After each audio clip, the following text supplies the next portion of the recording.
That's Nick. And that's Joseph. And today we're here to talk about Faye, the 8th documentary directed by Laurent Bouzereau, which premiered at the 2024 Cannes Film Festival. It is being released courtesy of HBO on July 12th, 2024. Have I seen this director's other documentaries? No, I don't believe so, but I'm familiar with Five Came Back, and I also reviewed his documentary on Natalie Wood in 2019. What is Faye about? Faye Dunaway reflects on her life and candidly discusses the triumphs and challenges of her illustrious career. What's your pull quote? This highly sanitized, rosy-tinted homage to the career of Faye Dunaway doesn't come close to expressing her iconicity or cultural magnitude. As an introduction to Dunaway, it's an abridged expose primed for the taste of any stranger on the street. Mine. Dunaway's star power is immeasurable, but this documentary fails to showcase the grandeur that is Faye. Yeah, I think, like you had said to me earlier, if someone didn't know who Faye Dunaway is, I feel like they would leave this documentary not really understanding that she is Hollywood royalty. So that's disappointing. And I feel kind of how I felt with the Janet Jackson documentary on Lifetime, which is that she doesn't really get into the nitty-gritty of things, which is fine. I think is because I'm a huge Faye Dunaway fan. Same, yeah. And it's not just for Mommy Dearest. No. And I don't need to hear about all her troubles and the, getting fired and having some little homosexual boy file charges against her on, like, all the negative things I don't need to hear about. I really wanted this to be a celebration of her magnificent career. And it feels very much in the middle. Yep. Like it's pulling punches. It's definitely not grand enough for her. No, and I think if you really are a fan, there's only one real revelation. Which is that she says she has been diagnosed with bipolar disorder, which she uses as an explanation for a lot of the challenges she's had over the years. She does downplay a lot of the things we have witnessed via video recording and audio recording, but whatever. Which is ironic because the film opens and in the trailer they say that she's like a difficult woman. And the opening of the documentary is her sitting down, ready to be shot, and she's rushing everyone and being persnickety. But that's sort of all we get. Yeah, I think that is meant to deflect from other major things. Which again, I didn't need this to be this like candid expose on all of her problems.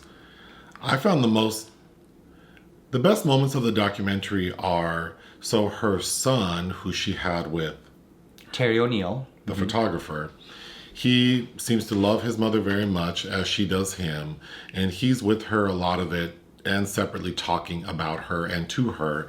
And there are several moments when he's showing her photographs that she may or may not have seen, and she talks about them, and I thought that was the most fascinating. Her talking about her childhood, her process in acting, some of her iconic roles. All of that was the best part.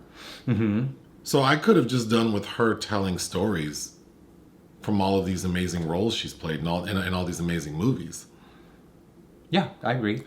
That would have been fine. But Because then I was thinking, if I had to make a Faye Dunaway documentary, I'd probably start by getting different people in a room except for her. So like people older than myself, people younger, and asking them all, what do you know about Faye Dunaway? And I feel like I would get like a few piles, which would be her portraying Joan Crawford in Mommy Dearest. I think younger people might recognize her from that, but also some clips of her have gained traction on social media lately of her on that. She was a judge on the reality show, The Starlet, where she's being very... she's being very Faye. Being very Faye. And then, of course, probably people older than myself would know her for all of her iconic acting work. So it's interesting that we really don't... It's not a very balanced look. No, and I wish that, especially because this was directed by a flagrant homosexual who was there. I was there at the premiere at Cannes, which he was there along with Faye Dunaway, which was kind of a treat to be in the same room as her. But she's somebody that takes herself very seriously, as her Mommy Dearest co-star Rutanya Adler has spoken about before is she has no sense of humor about herself or her work.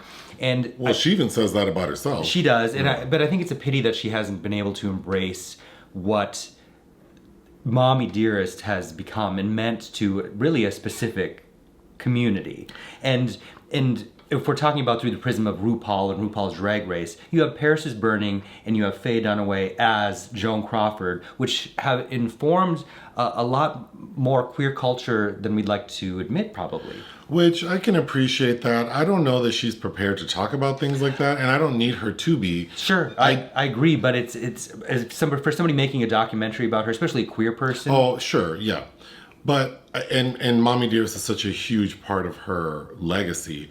But I don't think the documentary really does a good job of explaining just how iconic it is that she has these 3 films sort of in short succession that are like nearly perfect. I would, Bonnie and Clyde, Chinatown, and Network, I can't personally find fault with any of those films. But yeah, her coming up in the new American cinema movement, which Bonnie and Clyde was the film that's considered sparking that. Like that was the heyday of American cinema. And she's a prominent fixture. Yeah. Just to start, so usually in documentaries like this featuring a celebrity, I like to make a list of all the other celebrities who are talking about them. Mm-hmm. But in this one, we only have 2. I mean, there are some filmmakers, but I'm talking about like other actors. We only have Sharon Stone and Mickey Rourke. So, of course, Mickey Rourke starred with Faye in a movie called Barfly. One of the few films post Mommy Dearest that is brought up at all. And I think is very good. Excellent. Yeah. Yes. And he talks very nicely about her, and says that he was concerned that he was intimidated by her because he considered her a legend, and that people were assuming that they would butt heads because he also had a reputation. But then he says that they actually got along smashingly, and she speaks fondly of him. Then we have Sharon Stone, and Sharon Stone tells a story that she was present right before Basic Instinct came out at a photo shoot where Faye was being photographed, and asked Faye if she could watch. And of course, Faye said, sure, just make sure to stay out of my eye line. Which tracks. But Sharon talks about how they became very good friends and how valuable their friendship is. And Sharon Stone's a character. Oh, again, I like difficult women. She is a difficult woman. So she often speaks as if like she can relate to Faye, which I find funny. But she's at one point she's saying how much she values their friendship, and then they immediately cut to Faye, basically saying like, "I was happy to help her out." Like Faye's like, "You have to give back." Like she's talking about charity. I was a mentor for this younger blonde woman. My favorite part was Sharon Stone in this, who is also somebody I don't know how.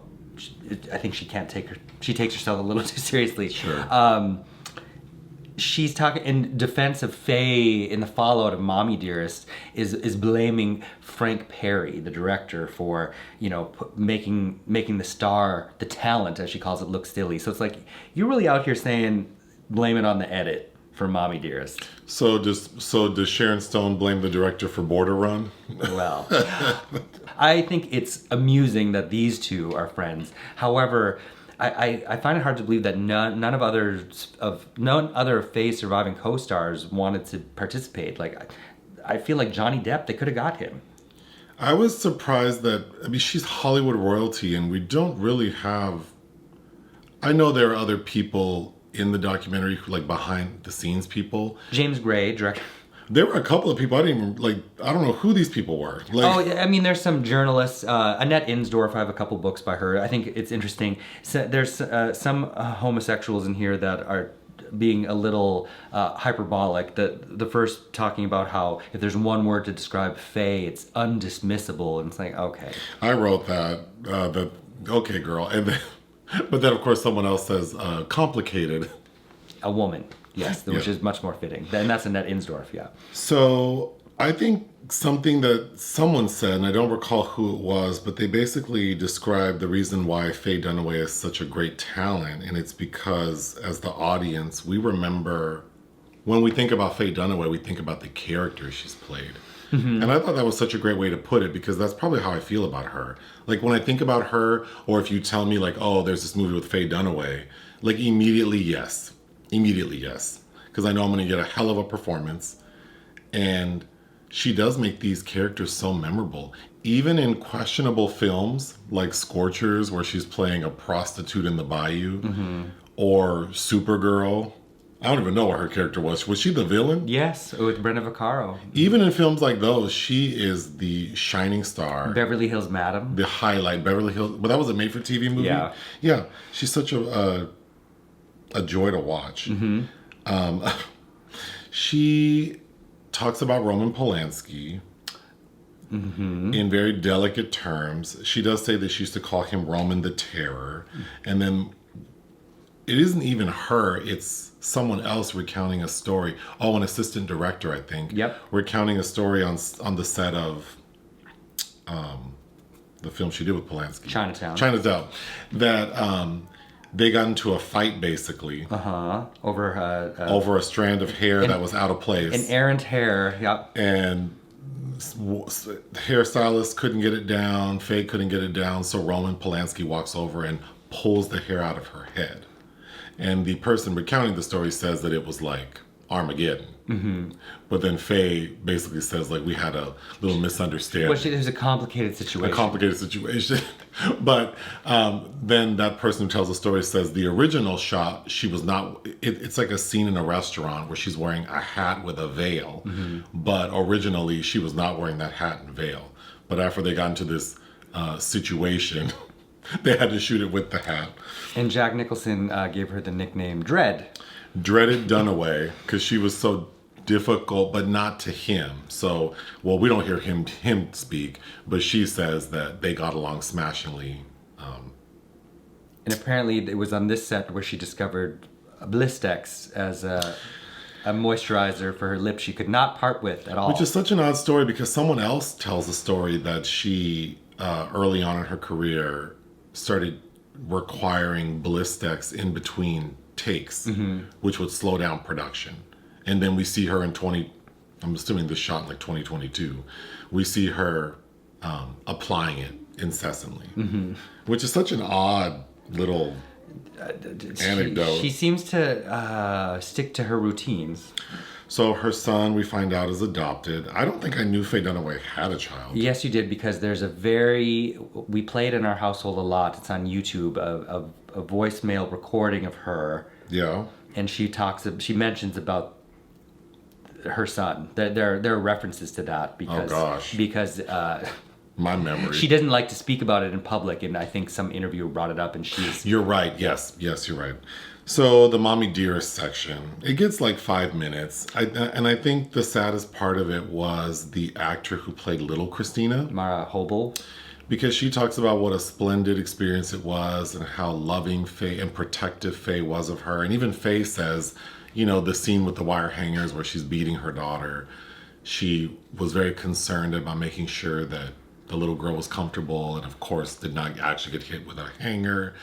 But the actor giving the interview in the documentary started crying because she said she felt bad that this experience, making this movie that she holds so dearly, it's hard for her to know that Faye Dunaway didn't enjoy the experience. Yeah. But then we have Rotanya Alda saying that she was afraid of Faye, that Faye was intimidating and mean. And then we hear Faye say, oh, I heard Rotanya talking shit about me. She's like, well, I don't think I was mean. At least I don't remember. I never meant to be. I never meant to be if I was. Rotanya's been out here for a while talking about Faye in that movie. So I think it's amusing that the director chose to it's like he had to include something about Mama Dearest. Yeah. But not really. Also, if Alyssa Edwards is watching, a clip of her on RuPaul's Drag Race being Faye Dunaway as Joan Crawford in the Snatch Game. They show a clip of that. They show a clip of, I think, 2 other drag queens. Heklina and Peaches Christ, right? They did their own rendition of Mommy Dearest. Then we see a drag queen I don't recognize performing as that character. So they give it a little love, and then we get old clips of Faye speaking about the film a little more kindly and saying that she thinks it's great that it has this cult following. But that was like back in the like late 80s. But currently she just says that it was a mistake, that she regrets it. But then other people talk about, which I would agree with, I think that maybe the movie was made in a way that lends itself to camp, but her performance is remarkable. I mean, she's eclipsed Joan Crawford in our cultural memory. Her performance is so strong that because really, if it were just any old actor playing that role, it would feel like a bad TV movie. But Faye Dunaway gives that role so much power that it just transcends what it was intended to be. Right, which is what camp, like to put it harshly, like failed art. Right.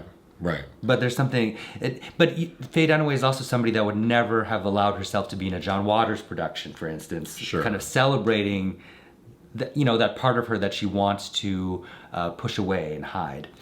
After, like you already mentioned, after Mommy Dearest, the only other film we really talk about is Barfly. And then we get a few moments specifically of Faye was doing a theater production of a story of Maria Callas.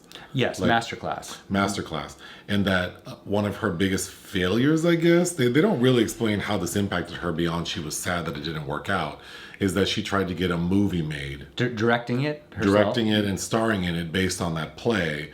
And she was able to start production for like 2 or 3 months worth of film, but they ran out of money. And I feel like that was an odd story to tell, because it's like, well, how'd they run out of... Like, they don't really explain how. And how they can never get any more. But Faye Dunaway couldn't get funding for a movie because they do show us some clips, and it doesn't look like it was the biggest budget. No, and I remember people speaking out about nobody's gonna try to cough up the money that she would need to finish this film. And then it was after that she didn't appear in anything until The Bye Bye Man. Because you would think that this would be shady, but like if I were a millionaire producer executive, I would think, yeah, let's get this movie made because it's gonna be a train wreck. And it'll probably be a hit. Maybe if it was a decade later, Netflix would have stepped in and to do something like that. But I remember what I thought was shady is maybe in 2013 or 14, it was announced that Mike Nichols and Meryl Streep were going to do a movie about Maria Callas, and then he died, so that never happened. But it's like, how? No, but you don't want to help Faye Dunaway. Okay. Her son does say that his mom was an alcoholic, and then she also says she had issues with alcohol. But he says, yeah, she was a drunk he doesn't talk about her in that way, but he says she was an alcoholic and she was in and out of treatment programs, and she didn't get clean till I think 15 years ago. So for a long time. So she does broach that. And nobody's also asking some of the heavier questions about face modification, because it's like all of a sudden there were some very drastic changes with how Faye appeared. I mean, all of a sudden they're showing pictures from the 90s. It's like that could be Lauren Hutton, that could be Sophia Loren. I wasn't going to talk about how she looks, but I think it's a good point because she does spend quite a bit of time talking about, along with Sharon Stone, talking about the expectations of actors and their appearance, specifically their weight. But yeah, it's odd that there's no mention of like how she kind of transformed her face. Like there's a distinct point in like the imagery we see where it's like, oh, that's a different lady. And then the way she looks today is very different. I don't think they could have done her better. I think her makeup and hair and her smile could have been handled differently, but... It is what it is. And also I thought it's just, she cites, because she made a film with him in 1968, A Place for Lovers, directed by De Sica, with... she calls Marcello Mastroianni the love of her life, and they had this whirlwind romance, and he was coming to LA and she was flying clandestinely to meet him in Italy. And Marcello was married. Yeah, to Catherine Deneuve, whose name you don't even mention, which I thought was crazy. But and the ripple effects that had on Catherine Deneuve and her daughter Chiara, there's a movie about Marcello at Cannes this year, starring Chiara as her father, and she's like, oh yeah, when my dad went to LA to live with Faye. I don't know. I just think it's funny that they just handle her with such kid gloves. I thought it was... Well, even like her being fired from Tea at 5. Playing Katharine Hepburn. Because that's the play where she allegedly, or I guess did. I think she allegedly slapped someone. She was getting huffy with the crew over the wig. And then someone said she called them a gay slur, but it was like she called them a little homosexual boy or something. I think it was a PA, right?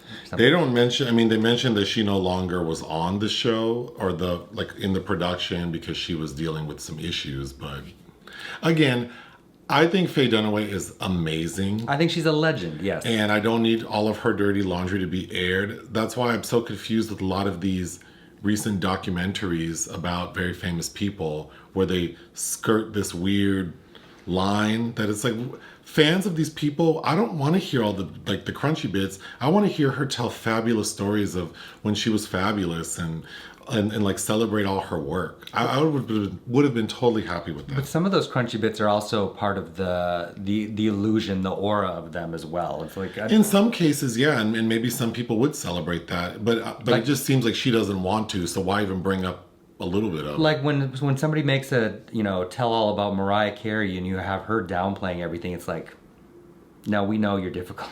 It's okay. Like that's just part of the reality of it. I don't know why we can't talk about it. Anyway, what would you give Faye? 2.5. I would give it 3 out of 5, especially if you're a fan of Faye Dunaway. I think you will enjoy seeing her. If you're not, I think that I would bypass this documentary and watch some of her earlier movies. Yeah, I agree. Explore her filmography. Join us on Patreon and listen to our podcast. Bye.